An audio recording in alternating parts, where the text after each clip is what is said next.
안녕하십니까. 언제나 소비자 편에서 방송하는 콘스탄트 김입니다. 이번 시간에는요, 아주 중요한 선택의 사항이 되겠습니다. 돈 버는 은퇴가 되겠습니다.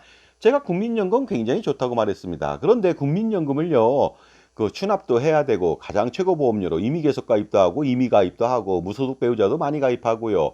무조건 9만 원보다는 55만 5,300원 납부해야 되고, 매년 6월 달에, 다음 달 7월 달에 오르는 보수월액에 맞춰서 특히 2025년도에도 6월 달에 신청하면요. 55만 5,300원이 아니라 7월 달에 57만 3,300원이라고 하는 돈을 내면서 매년 경신 최고보험료를 납부하게 된다면요. 최고보험료를 경신해서 납부한다면은 부부만으로도 확실하게 자산관리 성공할 수 있고 노후 준비에 100%, 200%, 300%, 500%, 1000% 성공할 수 있다고 말씀드렸습니다.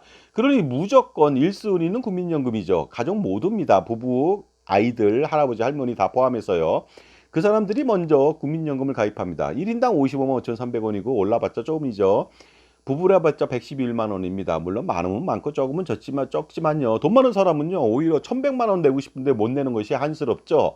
그러다 보니까 일단은 거기부터 하고 나머지 상품들은 연금보험이나 기타 등등은 들어가지 말고요. 쓰레기 같으니까 은퇴 자산을 확보하기 위해서 지속적인 효율적인 그 투자를 지속하는 것이 가장 중요하다고 말씀드릴 수가 있습니다. 하지만 기초생활수급자는 절대로 국민연금을 가입하면 안 되는 그런 상황도 있을 수가 있습니다. 왜냐하면요. 국민연금 가입해서 돈을 받았을 때 기초연금 수급자가 그 지원금이 깎인다기보다는요.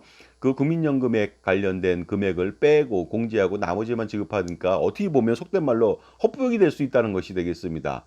그래서 아주 특수한 기초생활수급자에 대한 말씀을 좀 드릴까 합니다. 기초생활수급자라고 하는 것은요. 부양 의무자가 없거나 부양 의무자가 있다 하더라도 부양 능력이 없습니다. 자식이 있지만 자식이 그 부양할 수 있는 능력이 없습니다. 그래서 부양받을 수 없는 사람에 대해서 소득 인정액이 일정 금액 이하인 경우 이런 사람들에 대해서는 정부에서 지원한다는 것이 되겠습니다. 그러다 보니까 굉장한 혜택을 줍니다. 이렇게 기초생활수급자로 선정된다면요. 건강보험 의료비 전액 다 지원합니다. 약값이든 뭐 진료비든 한 푼도 내지 않을 수가 있습니다. 요양원이나 요양병원에 들어갔을 때도요. 대폭적인 지원이 가능합니다. 가령 그 요양병원 같은 경우 한 달에 500만 원 정도, 550만 원 정도 나온다면은요. 실제 내는 돈은 한 2, 30만 원도 안 됩니다. 물론 간병비라고 해서 50만 원 내외 되는 건 그건 의료보험 해당이 안 되니까 내지만 500만 원 낼 것을 6, 70만 원밖에 안 낸다. 그러면 해볼 만한 거 아닙니까? 정말로 엄청난 혜택이 아닐 수가 없습니다. 그다음에 생활지원비도 받고요. 각종 할인 혜택이 있습니다. 그러다 보니까 감면 혜택 같은 거 있습니다. 그래서 그 기초생활수급자가 됐을 때는요, 정말로 엄청난 혜택 때문에 어느 정도 생활이 가능한데 이 상태에서 돈을 벌긴 벌어야 되는데요. 물론 벌지 못하는 사람도 있지만 벌어서 국민연금을 납부했을 때 문제점이 무엇인지 알아보는 것이 되겠습니다. 소득 인정의 기준 관련돼서는요, 정말로 복잡하더라고요. 제가 보니까. 그러다 보니까 그 일반적으로 중위소 소득보다 상당히 많이 떨어진다고 생각했을 때는 일단 신청해서 심사를 받는 것이 가장 중요하겠습니다. 생계급여 선정 기준은 중위소득의 32% 이하다 이거죠. 중간소득의 중위죠. 중위의 30 다시 또 3분의 1 미치죠. 3분의 2 이상은 안 된다는 것이 되겠습니다. 근데 의료급여 선정 기준은 40% 이하고요. 중위소득의 주거급여 지원해주는 사람은 48%, 교육급여 선정 기준은 50% 이하가 되겠습니다. 그래서 소득 인정액이라고 하는 것은 소득평가액 플러스 재산의 소득 환산액, 기초연금 판단했을 때랑 거의 비슷하다고 보시면 되겠습니다. 소득평가액이라고 하는 것은요, 실제 소득에서 빼줍니다. 가구 특성별 지출 비용하고 근로소득공제 같은 거를 빼주고 나서 소득을 평가하게 되겠습니다. 그래서 여기서 실제 소득을 발생시켰다는 것은 뭐냐면요. 근로소득, 사업소득, 재산소득, 사적 이전소득, 부양비, 뭐 의료급여의 하나고요. 공적 이전 소득, 보장기간 확인 소득 이런 것들이 바로 실제 소득이라는 것이 되겠습니다. 여기에서 일부를 빼고서 소득을 평가한다는 것이 되겠습니다. 소득 인정의 기준 관련돼 가지고는요. 기본적으로 여러분들이 그 소득 인정액은 소득 평가액 플러스 재산의 소득 환산액을 재산도 소득으로 월소득으로 환산해서 평가를 합니다. 그래서 그 기준에 맞춰서 이것이 중위소 소득의 32%에서 50% 이하가 되는지 안 되는지 판단해서 선정된다고 보시면 되겠습니다.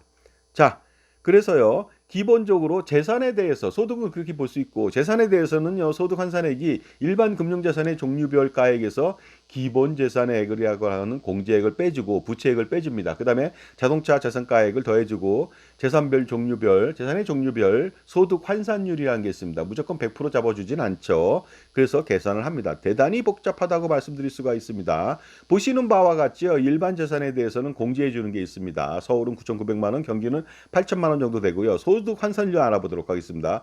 주거용 재산이라고 하는 것은 월 1.04, 일반 재산은 4.17%, 금융재산은 6.26%, 자동차는 그냥 100% 잡아줍니다.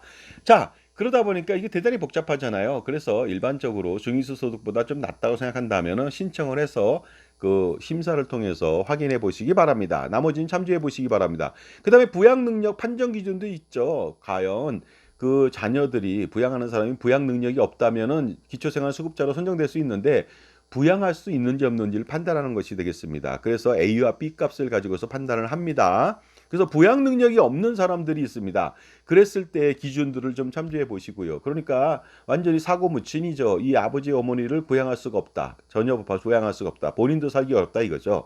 그랬을 때는 당연히 기초생활수급자로 선정될 수가 있습니다. 그리고 부양 가족이 좀 부양 능력이 좀 미약한 사람들도 있겠죠. 미약한 사람들도 마찬가지로 어느 정도 지원을 받을 수가 있게 되겠습니다. 하지만 부양 능력이 있다고 판단한다면 당연히 이것은 어떻습니까? 아무리 부모님이 가난하게 산다 한다 하더라도 소득이 없다 하더라도 부양 능력이 있다면 기초생활수급자로 인정되지 않을 수도 있겠습니다. 자, 그래서 내용들은 좀 대단히 복잡한데요. 한번 참조만 해보시기 바랍니다. 그리고요, 기본적으로 그렇다면 어떤 것을 지원하는지 좀 간단하게 말씀드리겠습니다. 교육급여라고 해서 맞춤형 급여를 지원할 수 있고요. 생계급여 또한 지원할 수 있고 장제급여도 지원합니다. 또한 주거급여에 따라서 그 생활이 어려운 사람한테 주거급여를 실시해서 매월 얼마씩 지원한다는 것이 되겠습니다. 해산급여도 있습니다. 해산은 뭐 저기 여러분들 뭐 법인 해산이 아니고요. 그 아이를 낳았을 때 조산이나 조산 지원이나 이런 것들이 되겠습니다. 의료급여 이거 굉장히 중요하거든요.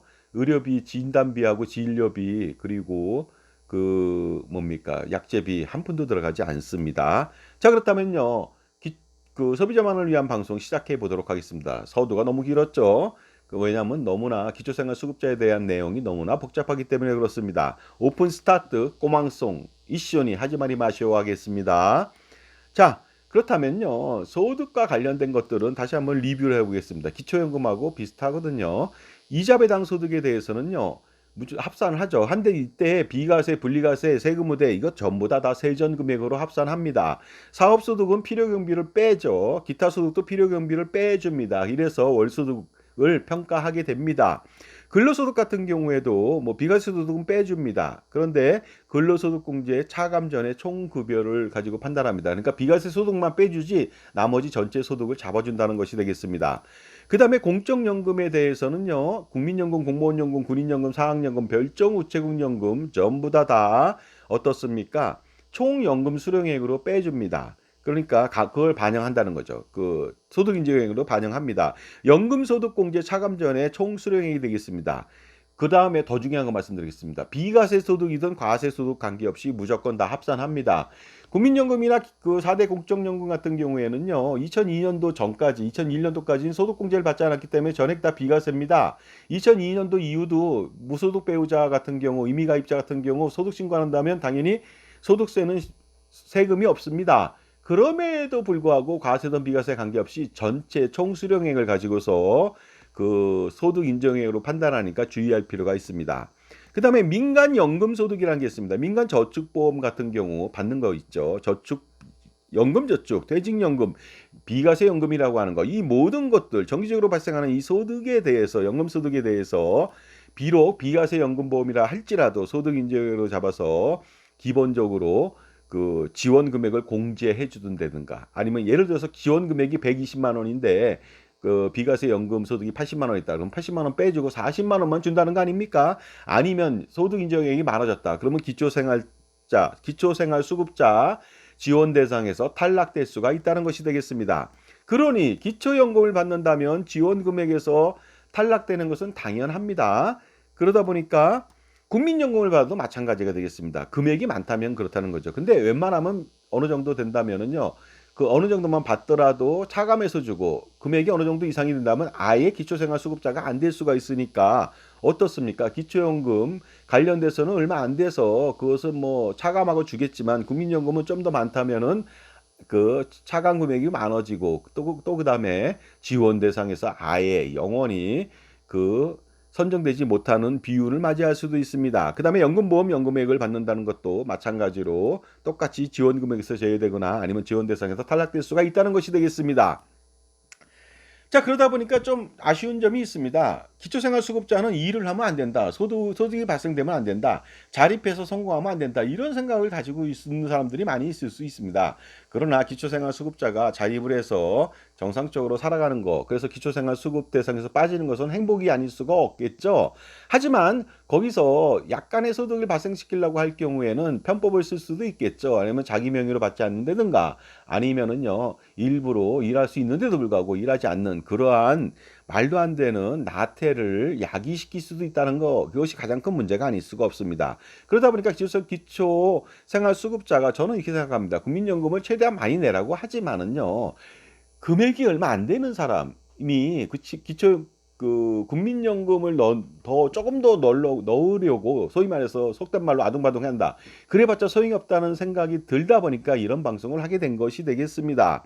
하지만 기본적으로 모랄 해저드라고 하는 도덕적 해이를 불러올 수 있는 이런 부분들이 있다 보니까요.